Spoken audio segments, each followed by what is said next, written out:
Happy New Year, Chapter 5 of Holographic Multiverse. Hey everyone, welcome back to the channel. Today we're diving into Chapter 5 of Holographic Multiverse called Happy New Year. And I have to tell you, this one hits different.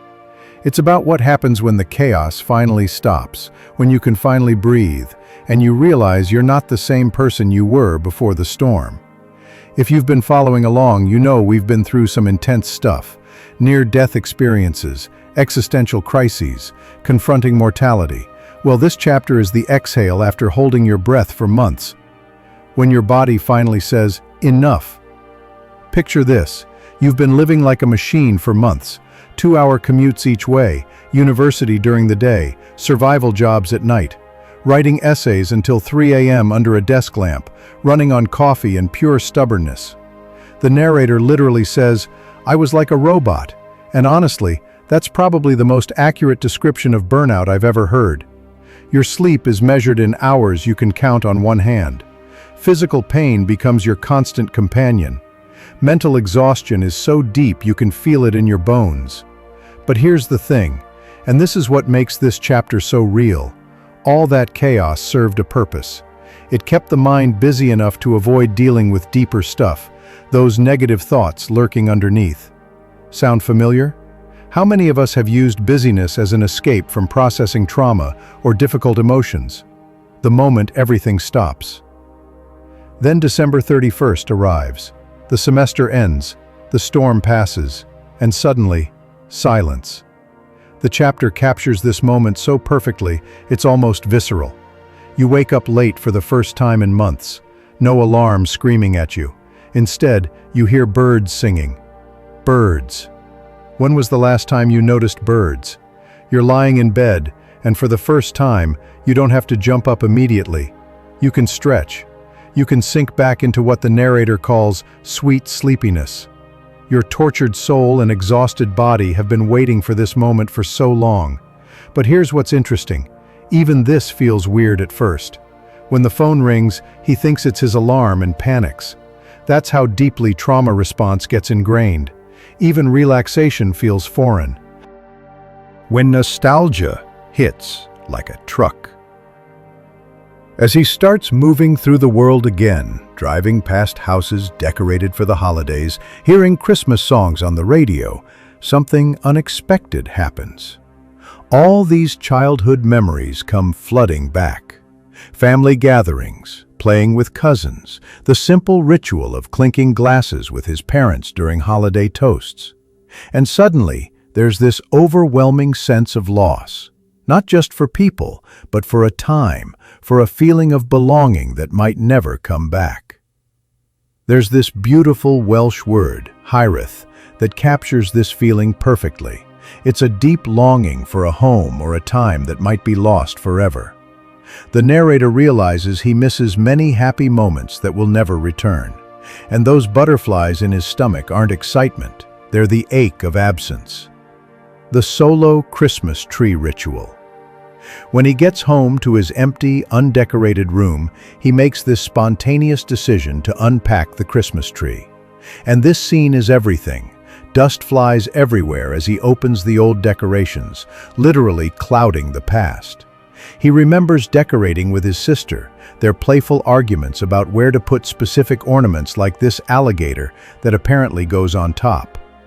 Now he's doing it alone, and the warmth of the memory crashes against the reality of present solitude. The tree transforms the room, brings a new year come earlier, but it can't fill that emotional void where family connection used to be. There's this moment of acceptance. Nobody can stop or change the life cycle. The bird must leave the nest at some point. It's beautiful and heartbreaking at the same time. When celebrations lose their magic.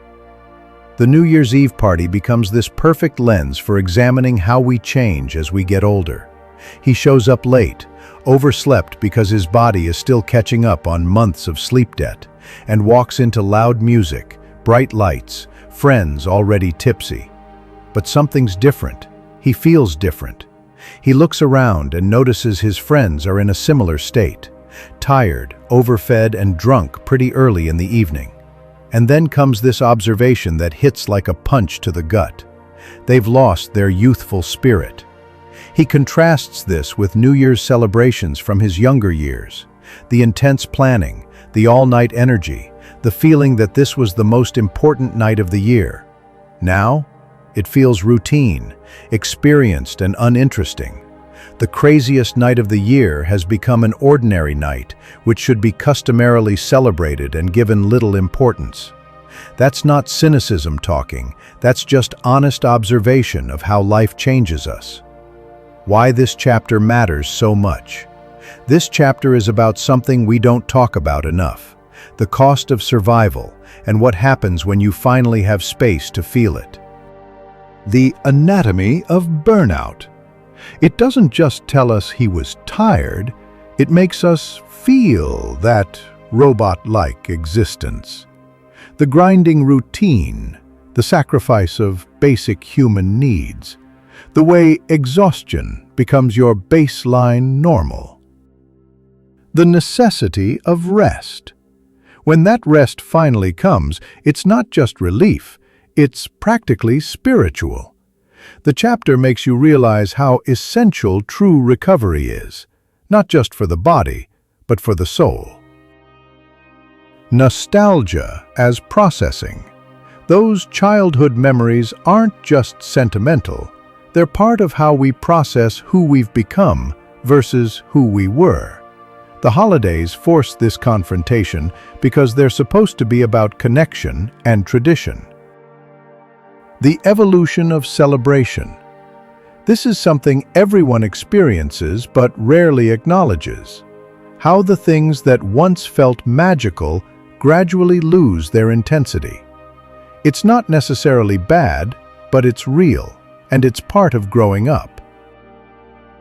The universal experience. What makes this chapter so powerful is how universal it is. Who hasn't felt completely burnt out? Who hasn't had moments where they missed a simpler time? Who hasn't noticed that celebrations feel different as an adult? The chapter doesn't offer easy answers or forced positivity. Instead, it presents this honest look at exhaustion, recovery, nostalgia, and the quiet acceptance that comes with maturity. It's about catching your breath and realizing in that stillness how far you've traveled and how much you've changed. The quiet resilience. Earlier in the book, we saw resilience as enduring pressure, fighting through crisis. Here, we see a different kind of resilience, the ability to accept change within yourself and your relationship to the world. Accepting that some magic fades, that some connections can't be recreated, that celebration takes on new, quieter forms. The chapter ends not with fireworks and revelations, but with a quiet departure from the party, shared understanding among friends, and a return home. Sometimes the most profound journeys happen not in frantic action, but in these moments of stillness, where the past whispers, the present settles, and the future is glimpsed with the complex understanding of someone who's weathered real storms. Your turn to reflect. So here's what I want to ask you. Have you had periods where you were running on empty for so long that rest felt foreign? Do you have traditions or celebrations that used to feel magical but now feel routine? How do you handle that bittersweet nostalgia for times that can't come back? And maybe most importantly, how do you find meaning in the quieter, more mature forms of joy and celebration? These aren't easy questions, but I think they're worth sitting with. Sometimes the most honest conversations we can have are about how we've changed, what we've lost, and what we've gained in the process of just surviving and growing up. If this resonated with you, hit that subscribe button for more explorations of the human experience, the messy, complicated, beautiful reality of what it means to be alive and changing. If you enjoyed this video and want to dive deeper into the mysteries of the holographic multiverse, I invite you to check out my book. You can get your copy right now. Just follow the link in the description below. Your support not only helps me create more content, but also fuels this journey of exploration. Want even deeper access? Join my Patreon for exclusive content, behind-the-scenes insights, and a free download of my book. As a patron, you'll also receive bonus videos on how I conquered insomnia and anxiety, plus a private 30-minute call with me to explore life's biggest questions together. Don't forget to follow me on social media, Facebook, Instagram, and X for updates, extra content, and mind-expanding discussions. Links are all below. Thanks for taking this journey with me, and remember, whether you're in the middle of your own storm or finally finding some peace, you're not alone in this experience of being human. I'll see you in the next video.